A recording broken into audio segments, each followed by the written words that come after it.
Class में UP TET प्राथमिक स्तर के लिए बाल विकास के प्रीवियस ईयर के प्रश्नों को सॉल्व करेंगे। यहाँ पर 2017 में बाल विकास के जो प्रश्न पूछे गए थे उन सभी प्रश्नों को सॉल्व करेंगे। आप लोग सभी प्रश्न ध्यान से देखिए और सभी प्रश्नों का उत्तर बताने का प्रयास कीजिए। पहला प्रश्न है, निम्न में से कौन सा अधिगम के पठार का ही है? यहाँ पर नहीं पूछा गया है। देखिए दोस्तों, प्रेरणा की सीमा यह अधिगम के पठार का कारण होता है। शारीरिक सीमा, ज्ञान की सीमा यह भी अधिगम के पठार का कारण होता है, लेकिन विद्यालय का असहयोग यह अधिगम के पठार का कारण नहीं है। यहाँ पर बी ऑप्शन आपका राइट आंसर हो जाएगा। चलिए अगला प्रश्न है, अधिगम अनुभव और प्रशिक्षण के परिणाम स्वरूप व्यवहार में परिवर्तन है, यह कथन किनके द्वारा दिया गया है? याद रखिएगा, गेट्स व अन्य द्वारा यह कथन दिया गया है। गेट्स का यह कथन है, अधिगम अनुभव प्रशिक्षण के परिणाम स्वरूप व्यवहार में परिवर्तन है, यह कथन गेट्स के द्वारा दिया गया है। पहला ऑप्शन राइट आंसर हो जाएगा। स्टैनफोर्ड विनय परीक्षण मापन करता है। स्टैनफोर्ड विनय परीक्षण किसका मापन करता है? तो याद रखिएगा, बुद्धि का मापन करता है। सी ऑप्शन आपका राइट आंसर हो जाएगा। स्टैनफोर्ड विनय परीक्षण बुद्धि का मापन करता है। अंतर्मुखी व्यक्तित्व एवं बहिर्मुखी व्यक्तित्व का वर्गीकरण किसने किया था? ये सभी प्रश्न 2017 में पूछे गए थे, तो आप लोग सभी प्रश्न ध्यान से देखिए और लास्ट में अपना स्कोर जरूर बताइए। अंतर्मुखी व्यक्तित्व एवं बहिर्मुखी व्यक्तित्व का वर्गीकरण किसने किया था? तो याद रखिएगा, युंग ने किया था। बी ऑप्शन राइट आंसर हो जाएगा, युंग। बच्चों के सामाजिक विकास को प्रभावित करने वाले कारक कौन से हैं? तो देखिए दोस्तों, सामाजिक परिवेश जन्य तत्व यह बच्चे के सामाजिक विकास को प्रभावित करने वाले कारक है, तो यहाँ पर बी ऑप्शन आपका राइट आंसर हो जाएगा। निम्न में से कौन सा शारीरिक विकास का एक प्रमुख नियम है? देखिए दोस्तों, द्रुतगामी विकास का नियम यह शारीरिक विकास का एक प्रमुख नियम है। यहाँ पर सी ऑप्शन द्रुतगामी विकास का नियम आपका राइट आंसर हो जाएगा। चलिए आगे बढ़ते हैं। निम्न में से कौन सा विकास का सिद्धांत नहीं है? देखिए दोस्तों, यहाँ पर निरंतर विकास का सिद्धांत, परस्पर संबंध का सिद्धांत, समान प्रतिमान का सिद्धांत यह विकास का सिद्धांत है।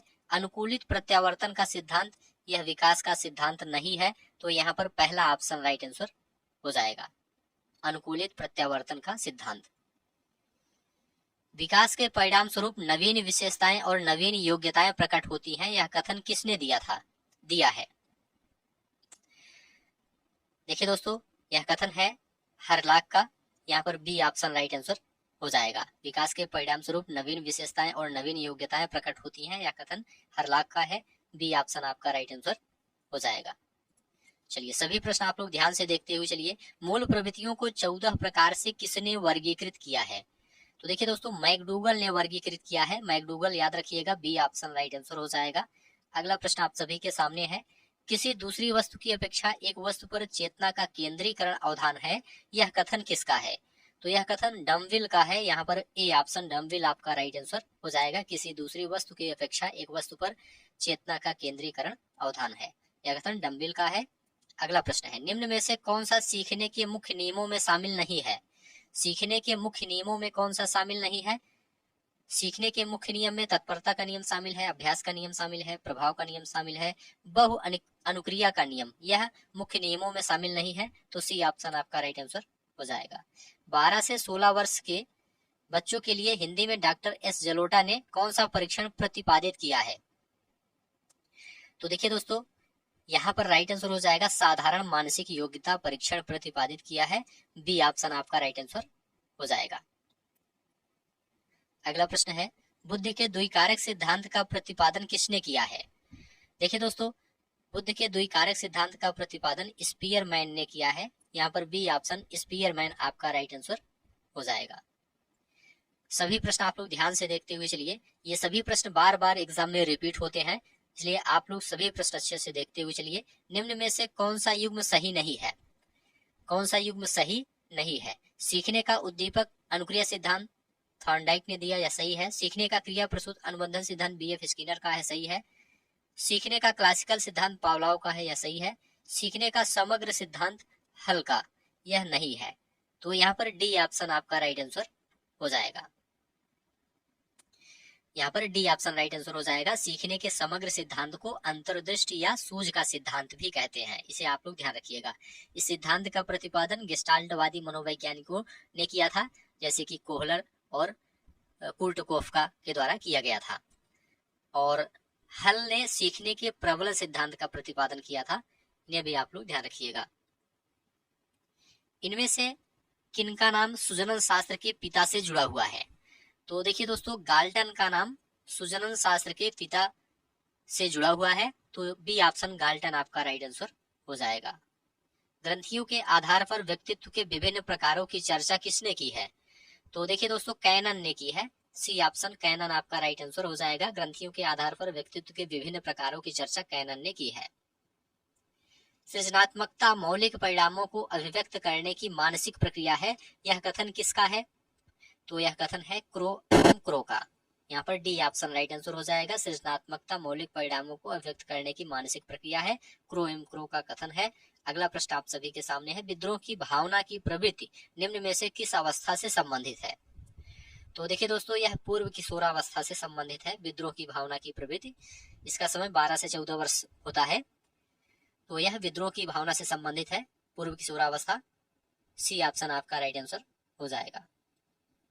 सीखने की वह अवधि जब सीखने की प्रक्रिया में कोई उन्नति नहीं होती है, तब क्या कहलाता है? तब यह क्या कहलाती है?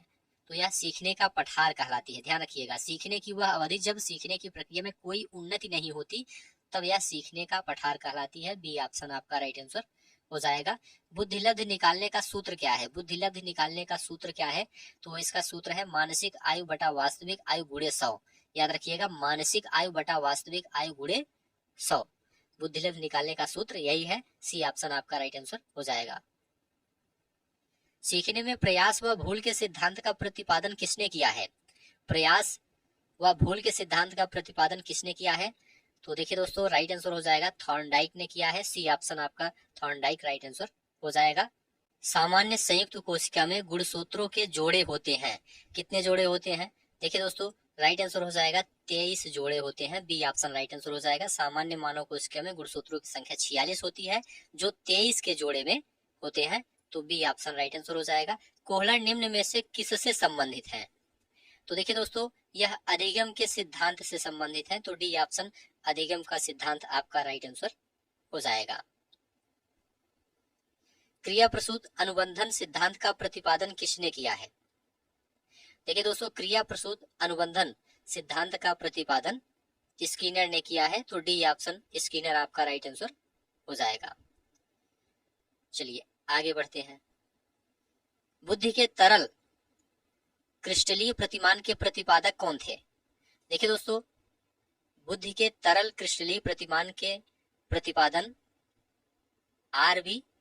कैटल थे, तो कैटल ए ऑप्शन आपका राइट आंसर हो जाएगा।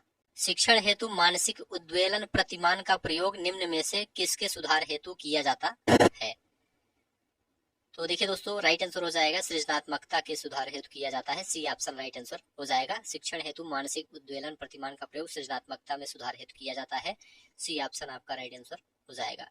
गोलमैन निम्न में से किससे संबंधित है? गोलमैन निम्न में से किससे संबंधित है? तो संवेगात्मक बुद्धि से संबंधित है। बी ऑप्शन राइट आंसर हो जाएगा। संवेगात्मक बुद्धि से संबंधित है Goleman. B option right answer हो जाएगा। निम्न में कौन शेष से भिन्न है? कौन शेष से भिन्न है? तो देखिए दोस्तों, यहाँ पर ड्राइव रिडक्शन सिद्धांत, ड्राइव रिडक्शन सिद्धांत शेष से भिन्न है। सी ऑप्शन राइट आंसर हो जाएगा। यहाँ पर अधिगम के लिए अधिगम का सिद्धांत, समान अवयवों का सिद्धांत, सामान्यीकरण का सिद्धांत, ये सभी अधिगम स्थानांतरण के सिद्धांत हैं, जबकि ड्राइव रिडक्शन सिद्धांत अधिगम का सिद्धांत है, जिसका प्रतिपादन क्लार्क एल हल ने किया था। तो यहाँ पर सी ऑप्शन राइट आंसर हो जाएगा। संज्ञानात्मक संप्राप्ति का न्यूनतम स्तर है? देखिए दोस्तों, संज्ञानात्मक संप्राप्ति ज्ञान और बौद्धिक कौशल को शामिल करता है, तो यहाँ पर ज्ञान आपका राइट आंसर हो जाएगा ए ऑप्शन। एक बालक जो साइकिल चलाना जानता है, मोटर बाइक चलाना सीख रहा है, यह उदाहरण होगा। यह किसका उदाहरण होगा? देखिए दोस्तों, यह ऊर्ध्व अधिगम अंतरण का उदाहरण होगा। बी ऑप्शन राइट आंसर हो जाएगा। ये सभी प्रश्न दोस्तों बार बार रिपीट होते हैं, यहाँ पर ऊर्ध्व अधिगम अंतरण आपका राइट आंसर हो जाएगा। याद रखिएगा, जब किसी परिस्थिति में अर्जित ज्ञान, अनुभव, प्रशिक्षण का उपयोग प्राणी के द्वारा किसी अन्य भिन्न प्रकार की अथवा उच्च स्तरीय परिस्थितियों के अध्ययन में किया जाता है तो इसे सीखने का ऊर्ध्व अंतरण कहते हैं। तो यहाँ पर बी ऑप्शन ऊर्ध्व अधिगम अंतरण आपका राइट आंसर हो जाएगा। तो ठीक है दोस्तों, आज की इस क्लास को यहीं पर समाप्त करते हैं। आप लोग कमेंट करके बताइए 30 प्रश्नों में आपका कितना स्कोर सही हुआ है। उम्मीद है यह क्लास आपको अच्छा लगा है। अच्छा लगा है तो चैनल को सब्सक्राइब कीजिए, दोस्तों शेयर कीजिए और कमेंट में लिखकर जरूर बताइए। धन्यवाद।